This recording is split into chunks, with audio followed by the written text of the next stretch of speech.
Hello दोस्तों, आज हम लोग भूगोल पढ़ने वाले हैं। भूगोल में आकाशगंगा एवं निहारिका और तारों के जन्म के बारे में देखेंगे। पिछले क्लास में हमने देखा था ब्रह्मांड की उत्पत्ति के बारे में। और जब ब्रह्मांड की उत्पत्ति होती है तो सबसे पहले समय का, स्थान का और वस्तु का जन्म होता है। और कुछ समय बाद यानी लाखों वर्ष बाद जो आकाशगंगा एवं निहारिका का जन्म होता है। तो आज हम आकाशगंगा एवं निहारिकाएँ के बारे में पढ़ेंगे और फिर तारों के जन्म के बारे में पढ़ेंगे। यानी कि जब एक मिनट होता है तो समय का, स्थान का और वस्तु का जन्म होता है। और उसी समय हाइड्रोजन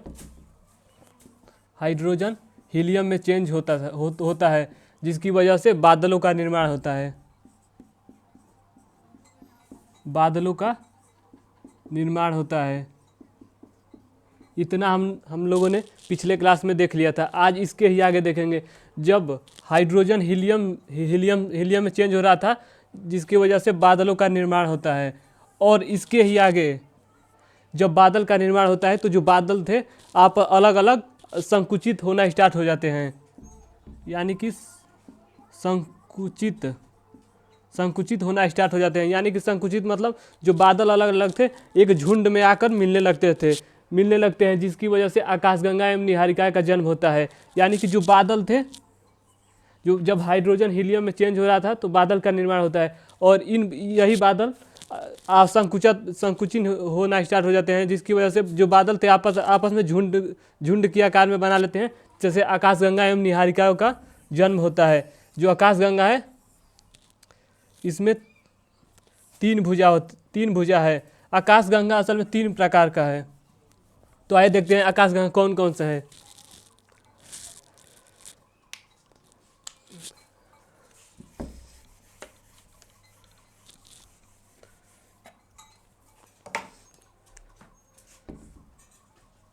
हमारी जो आकाशगंगा है वह जो हम जिस पर रहते हैं वो उसको दुग्ध मेखला या मंदाकिनी कहते हैं, और उसको स्वर्ग की देवी भी कहते हैं।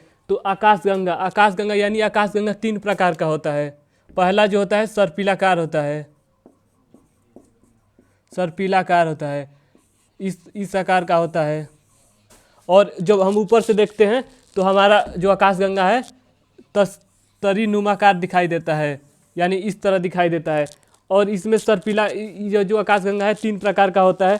जो पहला होता है सर्पिलाकार होता है, और दूसरा जो होता है दीर्घवृत्ताकार होता है। यह पहला सर्पिलाकार और दूसरा जो होता है दीर्घवृत्ताकार, और तीसरा जो होता है अनियमित होता है, यानी कि इसका कोई आकार नहीं होता है।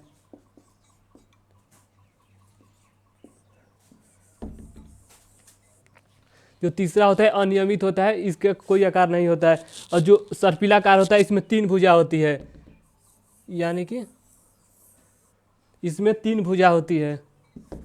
सर्पिलाकार में 3 भुजा होती है।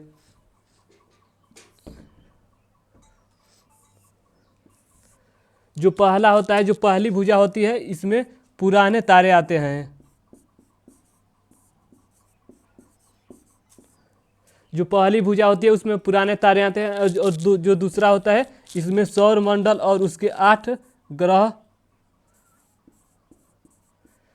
यानी कि जो दूसरा इसका भुजा होता है उसमें सौर मंडल और उसके 8 ग्रह आते हैं। और जो तीसरा होता है इसमें नए तारों का जन्म होता है।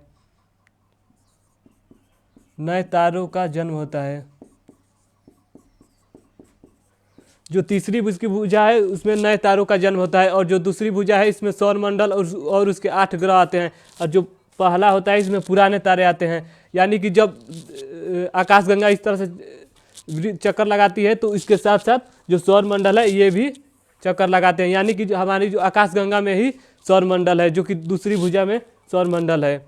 और जो ये आकाशगंगा है 3 प्रकार का होता है, जो कि पहला सर्पिलाकार, दूसरा दीर्घवृत्ताकार और तीसरा अनियमित, जो कि इसका आकार निश्चित नहीं होता है।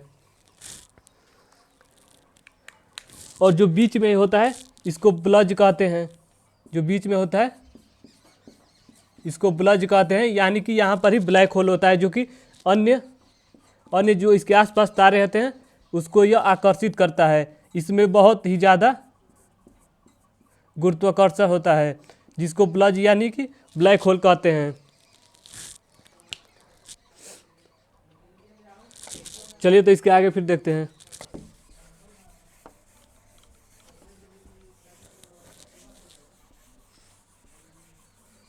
यानी कि जो पृथ्वी से हमारी जो आकाशगंगा दिखाई देती है उसे दुग्ध मेखला या स्वर्ण की गंगा कहते हैं, जो कि सबसे पहले गैलीलियो ने देखा था, जो कि सबसे पहले गैलीलियो ने देखा था। और जो आकाशगंगा के जो सबसे नज़दीकी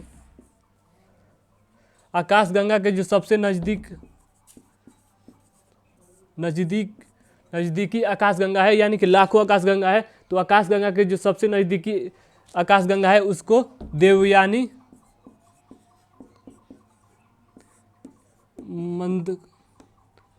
आकाशगंगा कहते हैं।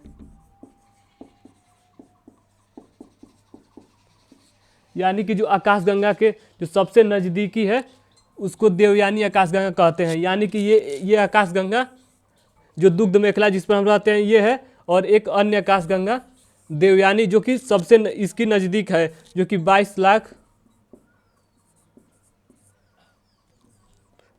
प्रकाश वर्ष की दूरी पर है, जो कि सबसे नज़दीक मानी जाती है देवयानी आकाशगंगा। जैसे भारत में अन्य जगह हैं जैसे लखनऊ, कानपुर, जो भी बनारस, उसी तरह जो आकाशगंगा है, आकाशगंगा का जो शीतल जो क्षेत्र है उसको, जैसे इसमें जो अलग अलग क्षेत्र हैं ओरियन, जैसे भारत में अन्य अन्य जगह है उसी तरह से इसमें जो शीतल क्षेत्र है ओरोना एबोला कहा जाता है। यानी कि जो आकाशगंगा में जो शीतल क्षेत्र है उसको एरोना एबोला कहा जाता है। और जो सबसे आकाशगंगा के नज़दीक है 22 लाख प्रकाश वर्ष की दूरी पर है उसको देवयानी आकाशगंगा कहा जाता है। और जो हब्बल एक वैज्ञानिक थे, सबसे पहले उन्होंने ही बताया था कि जो आकाशगंगा यानी कि इसके बीच की जो दूरी है वो बढ़ रही है। यानी कि हब्बल ने बताया था कि जो आकाशगंगा की दूरी है वो उसका विस्तार हो रहा है, जो कि इसी प्रकार है। माना जाता है कि जो आकाशगंगा है ये उसका विस्तार हो रहा है, और इससे अनुमान लगाया जाता है कि पहले ये दोनों पास में सटे हुए थे और इसका विस्तार अब विस्तार इसका हो रहा है। तो चलिए इसके आगे देखते हैं।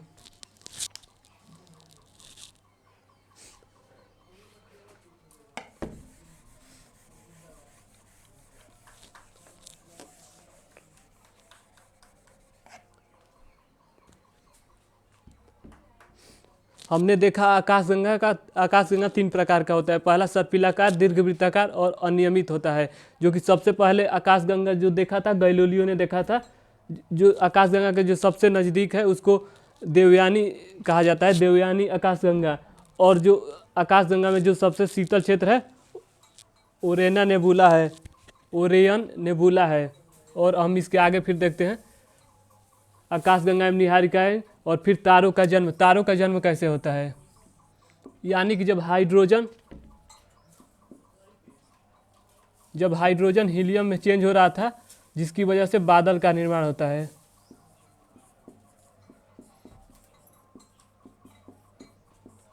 यानी कि जब हाइड्रोजन हीलियम में चेंज हो रहा था तो जिसकी वजह से बादल का निर्माण होता है, और इन्हीं बादल से तारों का निर्माण होता है। यानी कि जिन बादल से तारों का निर्माण होता है उसे स्टेलर नर्सरी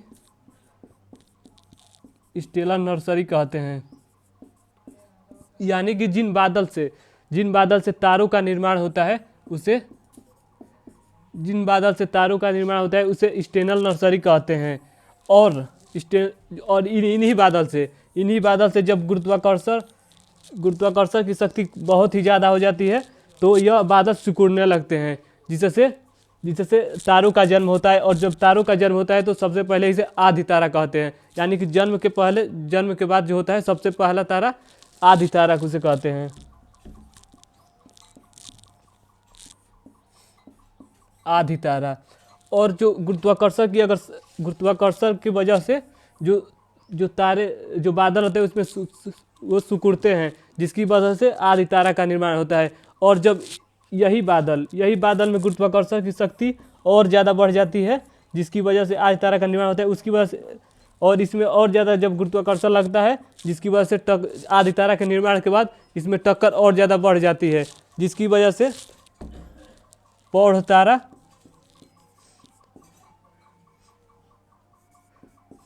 तारा का निर्माण होता है। यानी कि जब हाइड्रोजन और तेज़ी से हीलियम में चेंज होने लगता है तो प्रौढ़ तारा का निर्माण होता है। यानी कि सबसे पहले जब बादल से तारा बन रहा था तो उसको आदि तारा कहते हैं, और उसके बाद जब हाइड्रोजन काफ़ी ज़्यादा मात्रा में तेज़ी से हीलियम में चेंज होने लगता था तो उसे प्रौढ़ तारा कहते हैं। और तीसरी स्थिति में यानी कि ये आदि तारा पहला और दूसरा और तीसरा वृद्ध तारा। यानी कि जैसे ये तारा है तो इसके केंद्र में कोई भी तारा हो, चाहे बड़ा हो चाहे छोटा हो, उसके एक केंद्र होगा। और जो हाइड्रोजन जो हीलियम में चेंज हो रहा है वह नाभिक यानी केंद्र में ही हो रहा है। तो एक समय ऐसा आएगा जब जो हाइड्रोजन है वह पूरा हीलियम में चेंज हो जाएगा। यानी कि हाइड्रोजन से हीलियम ये लगातार जब चलता रहेगा तो एक समय ऐसा आएगा जब हाइड्रोजन पूरी तरह से हीलियम में चेंज हो जाएगा, जिसकी वजह से ये जो बीच का भाग है ये पूरी तरह से कठोर हो जाएगा, जिसकी वजह से वृद्ध तारा का निर्माण होगा। यानी कि सबसे पहले आदि तारा, और जब जो हाइड्रोजन हीलियम की मात्रा ज़्यादा तेज़ी से होने लगता था तो वो प्रौढ़ तारा का निर्माण होता था। और जब ऐसी स्थिति में जब हाइड्रोजन पूरी तरह से हीलियम में चेंज हो जाए तो उसे वृद्ध तारा कहते हैं। यानी कि हम लोगों ने देखा जब हाइड्रोजन हीलियम में चेंज हो रहा था तो सबसे पहले बादल का निर्माण हुआ, और इन्हीं बादल से जो तारा बनता है उसे स्टेलर नर्सरी कहते हैं। यानी कि जिन बादलों से तारा का निर्माण होता है उसे स्टेलर नर्सरी कहते हैं। और इन्हीं बादल से जब गुरुत्वाकर्षण की शक्ति बढ़ जाती है तो वह आदि तारा का निर्माण होता है। और जब गुरुत्वाकर्षण की शक्ति और ज़्यादा बढ़ जाती है, यानी कि हीलियम जो हाइड्रोजन है हीलियम में काफ़ी तेज़ी से चेंज होने लगता है, तब प्रौढ़ तारा का निर्माण होता है। और फिर जब यानी कि पूरी तरह से हाइड्रोजन जो है पूरी तरह से हीलियम में चेंज हो जाए तो वृद्ध तारा का निर्माण होता है। तो चलिए फिर इसके आगे देखते हैं।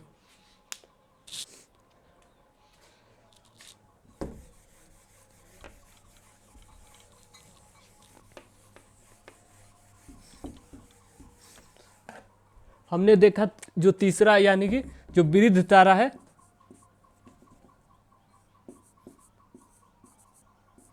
तीसरा जो हम लोगों ने देखा वृद्ध तारा, यानी कि इसमें जो हाइड्रोजन था हीलियम में चेंज हो रहा था, और फिर जो बीच में ये ठोस था ये ठोस में चेंज हो रहा था। यानी कि यह कार्बन से फिर ठोस में, यानी ठोस में जैसे लोहा में चेंज हो गया था। तो यह वृद्ध तारा, और वृद्ध तारा के मरने के बाद ही ब्लैक होल का निर्माण होता है। तो देखा हम लोगों ने पहले हाइड्रोजन तो जो था हीलियम में पूरी तरह से चेंज हो गया, और जब पूरी तरह से चेंज हुआ तो यह कार्बन में बदल गया। फिर कार्बन में बदलने के बाद यह पूरी तरह से ठोस बदल गया, यानी लोहा में बदल गया, जिसकी वजह से यह वृद्ध तारा यानी वृद्ध तारा बन गया। तो हम लोग देखते हैं जो तारा है तारों के रंग के बारे में।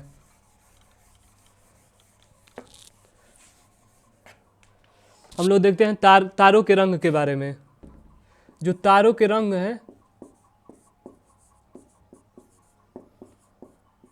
जो तारों के रंग है वो उनके तापमान पर निर्भर करते हैं।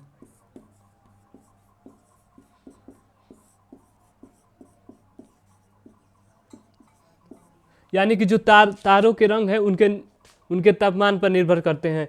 यानी कि सबसे जो युवा तारा है, यानी युवा तारा यानी आदि तारा, युवा तारा को हम सफेद या नीला तारा भी कहते हैं। यानी कि जब आदि तारा होता है सबसे पहले तो उसको सफेद या नीला तारा कहते हैं, और जो दूसरा प्रौढ़ तारा होता है, प्रौढ़ तारा को पीला तारा या नारंगी तारा भी कहते हैं। जिसमें सूर्य आता है। सूर्य भी एक पीला तारा है। सूर्य एक तारा है जो कि पीला तारा है। सूर्य एक तारा है जो कि पीला और नारंगी तारा है। और युवा जो तारा होता है यानी आदि तारा जो होता है, सबसे पहले जो जन्म लेता है, वह सफ़ेद सफ़ेद या नीला तारा उसको कहते हैं। और जो तीसरा होता है लाल लाल तारा, जो लाल जिसको बोलते हैं उसको वृद्ध तारा को लाल तारा भी बोलते हैं। जो कि वृद्ध जो लाल तारा होता है उसको लाल दानव भी बोलते हैं, उसको लाल दानव भी बोलते हैं। और इन्हीं जो वृद्ध तारा के मरने के बाद ही ब्लैक होल या कृष्ण विनर का निर्माण होता है। यानी कि ब्लैक होल का निर्माण होता है। जब वृद्ध तारा जब मरेगा तो उसके वही ब्लैक होल या कृष्ण विनर का निर्माण करेगा। यानी कृष्ण विनर को ही ब्लैक होल कहते हैं। यानी जो ब्लज होता है उसी का निर्माण करते हैं। यानी वृद्ध तारा ही उसका ब्लैक होल का निर्माण करते हैं। यानी हम लोगों ने देखा तारों के रंग उनके तापमान पर निर्भर करता है। जो युवा तारा है वो उसको सफ़ेद या नीला तारा भी कहते हैं। और जो दूसरा पौड़ तारा को पीला तारा या नारंगी तारा भी कहते हैं। सूर्य एक तरह का तारा है जो कि पीला तारा है। और लाल तारा जो कि वृद्ध तारा को लाल तारा कहते हैं, जिसके वृद्ध तारा के मरने के बाद ही ब्लैक होल का निर्माण होता है। तो हम लोगों ने इतना देख लिया और इसके आगे देखते हैं फिर।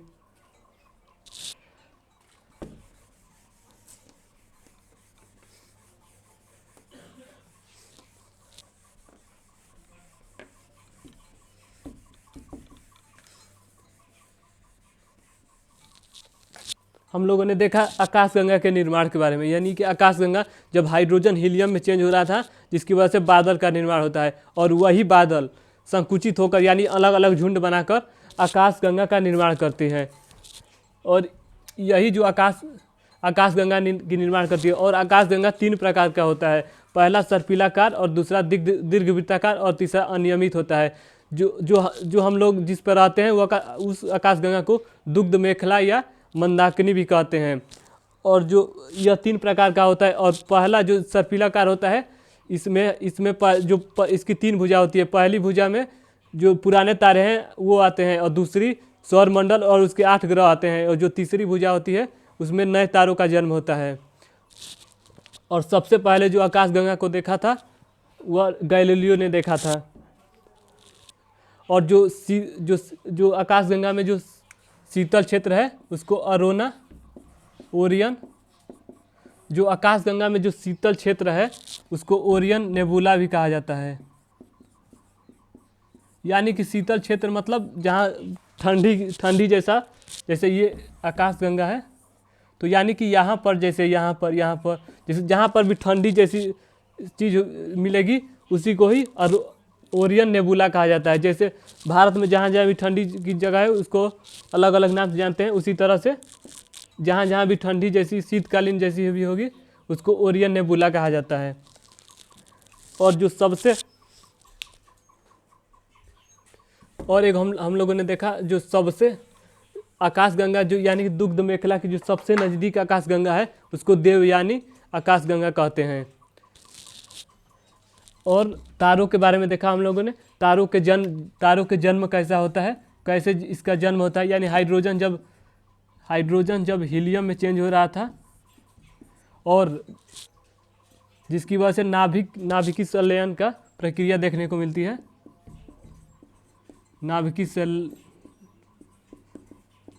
और जिन बादलों से तारों का जन्म होता है उसे स्टेलर नर्सरी कहते हैं। और फिर इन्हीं बादल में जब गुरुत्वाकर्षण की शक्ति काफ़ी ज़्यादा हो जाती है, जिसकी वजह से बादल थे वो सिकुड़ने लगते हैं। और जब बादल सिकुड़ने लगते हैं तब आधी तारा का निर्माण होता है। और फिर आधी तारा के बाद जब हाइड्रोजन हीलियम में काफ़ी तेज़ी से परिवर्तन होने लगता है तो उसे पौड़ तारा कहते हैं। फिर हम लोगों ने देखा वृद्ध तारा यानी कि जब हाइड्रोजन पूरी तरह से हीलियम में चेंज हो जाए, यानी कि जो इसका बीच का जो भाग है वह पूरी तरह से ठोस हो जाए, यानी ठोस जैसे लोहा में बदल जाए तो उसको वृद्ध तारा कहते हैं। और वृद्ध तारा के मरने के बाद ही ब्लैक होल का निर्माण करती है। तो इतना हम लोगों ने देख लिया और इसके आगे कल हम लोग देखेंगे।